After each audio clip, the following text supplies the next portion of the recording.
Цаг видео үзүүлж байна. Холбооны мөрдөх товчоож олж чадаагүй сураггүй алга болсон хүмүүсийн гажиргалтай түүх. Дэлхийд даяар жил бүр хэдэн 10,000 хүн алга болдог. Нэг хэсэг нь олддог бол нөгөө хэсэг нь ор сураггүй алга болчихдог. Тэдний зарим нь шинэмдрэл эхлүүлэхээр шийдэж сайн дурааран алга болдог хэдий ч ихэнх нь гэмтэргийн золиос болсон байх нь бий.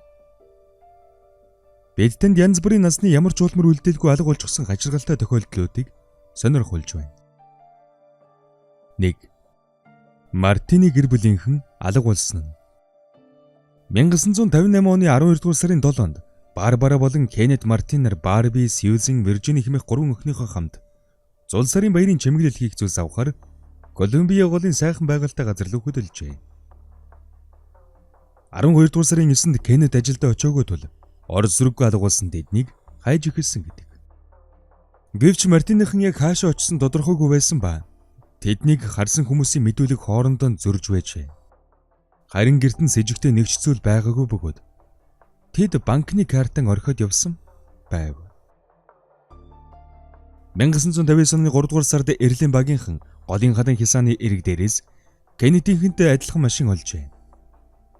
Улмаар 1959 оны 5 дугаар сарын 1-нд Колумб голын эргээс нэгэн төхөөрөмжийн тоноглол гэмээр зүйл олсон бөгөөд түүнийг устгаж чадаагүй юм. 2 хоногийн дараа машин байсан газараас 100 км цайд Сьюзений цогцос олдсон бол Виржинигийн цогцос Экчээс 50 км хол цайд байжээ. Цагдаагийнхан тус төхөөрөмж Мартины машиныг санаандгүй шүргэснээс болж огтын цогцос усны гадаргуу дээр хөвөн гарч ирсэн гэж үзжээ. Гэвч нислэг тэрэг ашиглаад ч машиныг болон гэр бүлийн бусад гишүүдийг олж чадаагүй юм. Тухайн үед нэг шумбагч золдойлж юг шахснаас хойш эрлийн ажлыг бүрмөсөн зогсолсон гэдэг.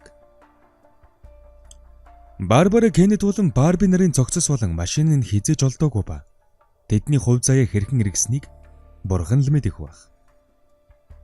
Мартиныхан машинтайгаа толгодоо сонголцсон уу эсвэл Кеннет харанхууд аюул ослыг анзаараагүй юу гэдгийг хинж хизээж олж чадахгүй нь харамсалтай.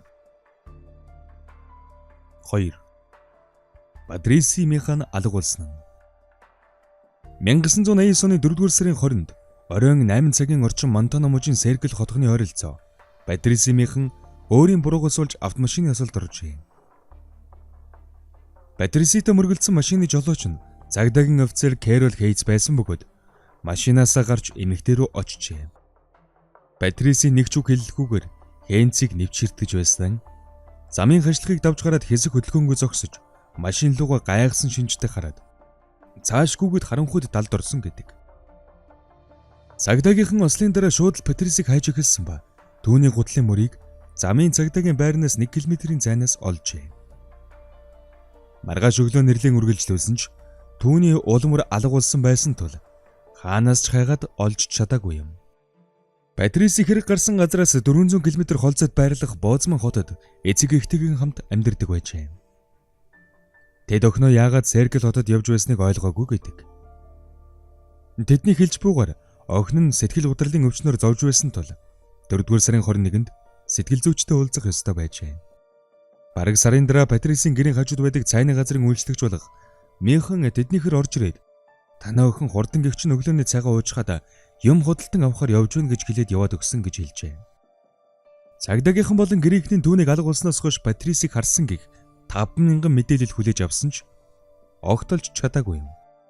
Мэргэжилтнүүд Патрисийг ослын улмаас ой санамжаа алдаж өмнөх амьдралаа санахгүй байдалтайгаар амьдарч байгаа байхаа гэж үздэг.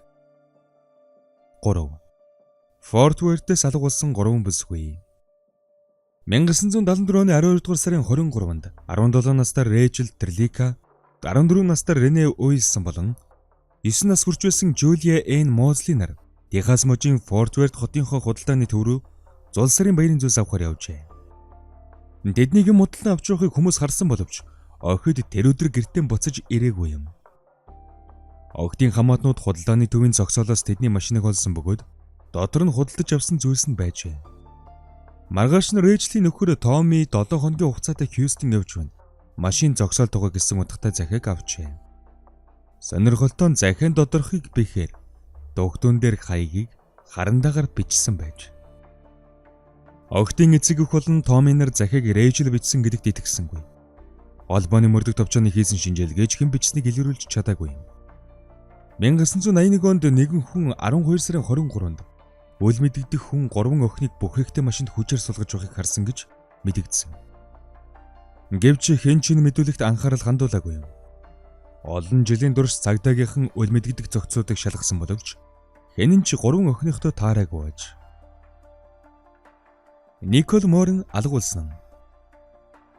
1985 оны 7 дугаар сарын 30-ны 11 цагт 8 настай Никол ээж Жанетийн хамт амьдардаг Канадын Торонто хотын өндөрлөг газарт орших гэрээсээ гарч явжээ. Дэрбэр гэрийнхэн дор хүлээж байсан найз охинтойгоо хамт байрныхаа хаалттай бүсэд байрлах усан санд сэлэхээр явсан байж. Дэрбэр найзтайгаа гэрийнхээ утсаар ярьсны дараа цахилгаан шат руу явснаас нь хойш хинч түүнийг хараагүй юм. Николыг 15 минут хүлээсний дараа найз охин нь ээж рүү залгаж түүнийг яагаад одоо хүртэл гарч ирэхгүй байгааг асуужээ. Ээж нь тухайн үед нэг их тоогоогүй бөгөөд гэр орныхон ажлыг үргэлжлүүлэн хийсэн байна. Тэрбээр 18 цаг болсон хойно охин нь эргэж ирэхгүй байгаад нь санаа зовж сандарч эхэлжээ. Гэрчүүдийг байцаагаад тэдний нэг нь охиныг усны хувцастай гартаа алчуур барьж хаад цахилгаан шат руу авч явж байгааг харсан гэж мэдүүлсэн ч түүний мэдүүлэг батлагдаагүй юм.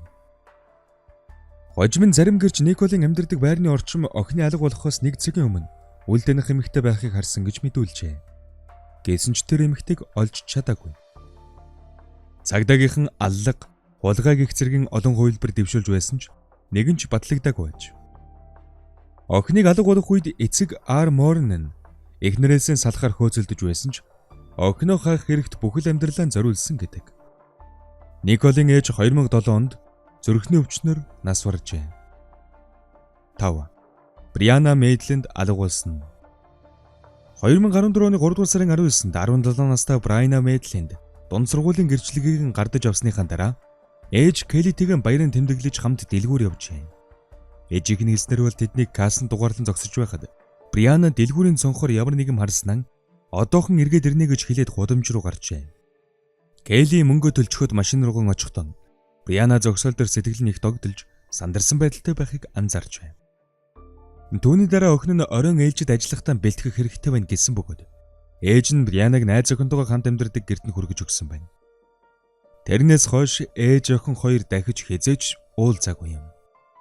Зоогийн газрынхан оройн ээлжийн ажлын тараад бүсгүй өглөөний ээлжээс өмнө жаахан амрах хэрэгтэй байна гэд хамт ажилдаг найзуудтайхан өдөржлөгт явахаас татгалзжээ. Түүнийг Oldsmobile машиндаа суугаад хөдлөхөд цаг 23:20 болж байсан юм. Маргааш өглөө цагдаагийн газарт хэд хэдэн жолоочоос орхигдсон фермерийн байшинг Oldsmobile маркийн машин цөм өргөжсөн байгаач жолооч нь огт харагдахгүй байгаа тухай мэдээлэл иржээ. Цагдаагийнхан очиж хэргийг шалгахад хажууд нь тараан цацчихсан хэдэн зоос байж. Согтуу жолооч осолд орсныхаа дараа машинаа хаяад явчихж гэж цагдаагийнхан бодсон байна. Охин нуцаар холбогдоогүй байсан учраас ээж нь санаа зовж Брианаг ирж хайх ажлыг эхлүүлжээ. Түүний машиныг харсан гэрчүүд гэрэл насалттай байсан ч бүхийг дотор хинч байгаагүй гэж мэдүүлж байсан гэдэг. Брианагийн эцэг их охин нь хулгайлагдсан гэж бодож байсан бол цагдаагийнхан орхигдсон байшин бол хуурмаг жижиг үж болох юм гэж үзсэн байна. Брианагийн үхлийн талаар өчнөө хүн нэг бус удаа цагдаагийнхан хандаж байсан боловч нэг ч хувилбар нь батлагдаагүй юм. 6. Брайан Шафер алгуулсан. 2006 оны 3 дугаар сарын 31-нд 27 настай анагаахын оюутан Брайан Шафер найз Клинт Флоренс болон Мередит Ридтэйгийн хамт зуны амралтан эхэлснийг тэмдэглэжээ. Тэд Колумбус хотын уушин газар бүрээр орж хундаг хатуу юм өөж явж байжээ. Брайантай хамт байсан найзууд нь гинэтхэн түүнийг алгуулсныг анзаараад залгатал хариу өгөхгүй байсан гин. Найзууд нь шөнийн 2 цагт уушин газар хаахад тэндээс гарч Брайаныг ирэхийг хүлээж байгаад өрөөндөн очиод унтаа байж гэж бодоод гэр-гэрлүүгэн явжээ. Амралтын өдөр тэд Брайантай уцаар холбогдох гээд огт чадаагүй байна. Уушин газрын дэрэгдэх камерт түүнийг тийш орсонд бичигдсэн байсан ба гарч ивсэн бичлэг огт байгаагүй байж. Цагдаагийнхан нүүр царайгаа нуугаад гарч ивсэн байж мэднэ гэж үзээд ойр хавийн бүх камерын бичлэгийг шалгасан ч юу ч олдоогүй юм. Брайаны найз бүсгүй удаан хугацааны турш түүн рүү залгаж дууд шуудан үлдээж байжээ. Ганцхан удаа авсныг нь өөрийн утасны сүлжээн дэх алдаа гэж оператор нь хэлж байна. Түүний утас нь Колумбус хотоос 23 км зайтай байсан бөгөөд нэг ч удаа дуудлаганд хариу өгөөгүй байна. Цагдаагийнхан Брайаны найз Глин Флоренсийг түүнийг алга болгоход оролцсон гэж үзсэн ч баталж чадаагүй юм. Зарим нэг нь түүнийг сургалтын төлбөрийнхөө өрийг төлж чадахгүй болохоор зугтсан ч гэж үздэг. Шафрын аав 2008 онд нас ороход Брайаны нэрийн өмнөөс интернетэд эмгэнлийн үг тавьсан байсан ч хэн бичснийг нь олж чадаагүй юм. 7. Аша Дегри алга болсон. 2000 оны 2 дугаар сарын 14-ний өдөр өөр цайгаас өмнөхөн Аша Дегри өөргөвчэн цэгцэлж янзлаад гэрээсэн гарч удаж байна. Тэр шөнө гадаа бороо шаагаж байсан гэдэг. Нэг өрөөнд унддаг Ашагийн ах Брайан түүний ор жахран дуугархыг сонссон ч дүүгээ нойрон дундаа хөлбөрж байна л гэж бодоод огт анхаараагүй гэжээ. Өглөөний 6 цаг 30 минутанд ээж Акилан хүүхдүүдээс ирэхээр өрөөнд нь ороход тэнд Брайан л ганцаараа унтаж байж. Цагдаагийн офицер охиныг алга болсныг мэдснээс хойш 10 минутын дараа тэнд очиж ойр хавийг нэгдсэн боловч юу ч олоогүй байна. Ашаг алга болсон тухай зурагтаар зарласны дараа 2 хүн 4 цагийн үед гэрээс нь 2 км-ийн зайтай газарт охиныг харсан гэж хэлжээ. Тэдний хэлснээр охин цагаагаарын байдалд илт тохироогүй цавцагаан хувцастай байсан бөгөөд дүүн рүү машинаа эргүүлтэл харанхуй орой зугтаад орчихсон гэж хэлжээ.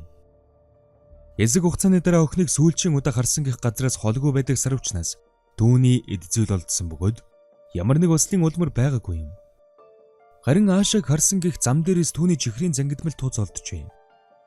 Бүдэн хагас жилийн дараа засмал замаас 40 км зайд орших барилгын талбайгаас охины утасны дугаар болон нэртэй цааз хогийн ууданд боосон Ашагийн өргөвч олджээ. Олдврыг цагдаагийн газарт өгсөн ч тайлн нь нууцын зэрэглэлд үлдсэн аж.